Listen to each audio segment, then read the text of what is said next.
इस देश में ऐसे ऐसे बाबा पैदा हो रहे हैं अभी। कोई अपने आप को विश्वगुरु कह रहा है, कोई अपने आप को जगत गुरु कह रहा है, कोई अपने आप को सदगुरु कह रहा है। सदगुरु का पहचान क्या है जानते हैं?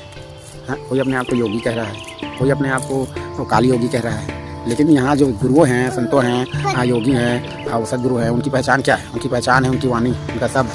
आपकी जिज्ञासा को, आपकी व्याकुलता को, आपकी बेचैनी को अपने ज्ञान से संतुष्ट कर देंगे, उसको हटा देंगे, आपके अंदर प्रेम भर देंगे। सदगुरु की वाणी उनकी में इतनी ताकत होती है कि आपको धर्म की ओर खींच लाएंगे, धर्म की ओर ढकेलेंगे, आपके जीवन में आध्यात्मिक की ओर ढकेलेंगे, अध्यात्म की ओर। ऐसे होते हैं सदगुरु इस देश में। लेकिन आजकल पाखंडियों का बोलबाला ज़्यादा है, हमेशा से रहा है पाखंडियों के बोलबाला, लेकिन आजकल और ज़्यादा बढ़ गया पहले से।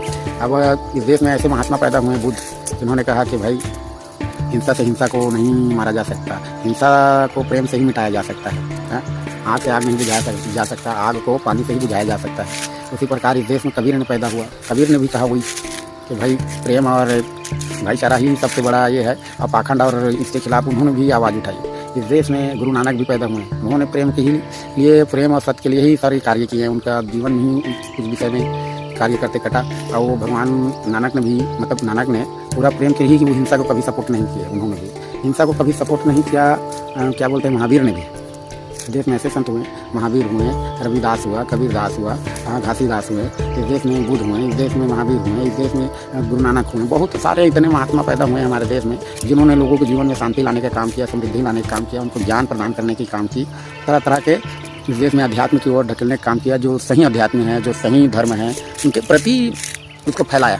लेकिन आजकल के पाखंडी बाबा, हाँ बताइए, जो हर विषय पे बोलते हैं, जो अपने आप को महागुरु, विश्वगुरु, क्या क्या गुरु बोलते हैं, और उनका काम होता है हिंसा फैलाना, जातिगत हिंसा फैलाना, धार्मिक हिंसा फैलाना, लड़ाई करवाना, धार्मिक एवं मात फैलाना, जगह जगह जाके किसी धर्म के बारे में बोलना। बताइए, बुद्ध ने किसी धर्म के बारे में बोला कि ये धर्म गलत है बोल के?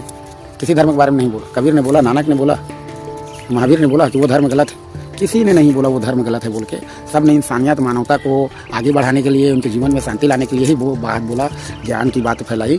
और आजकल पाखंडी बाबा, इन ढोंगियों के, जो जगह जगह जाके ढोंग, पाखंड और जातिवाद और क्या बोलते हैं, दूसरे धर्म को नीच और क्रूर बताते हैं, और अपने आप को महान बताते हैं, जबकि ये खुद अपने ही धर्म के बारे में नहीं जानते। 2-4 किताब को रट लेना, 2-4 श्लोकों को, 2-4 दोहों को, 2-4 गीता का, बाइबल का, कुरान का चीज़ों को याद करके उसको रट लेना, उसको कहना, ये थोड़ी होता है जी। उसको अपने जीवन में धारण करना होता है, उतारना होता है, तब होता है वो असली संत, असली महात्मा।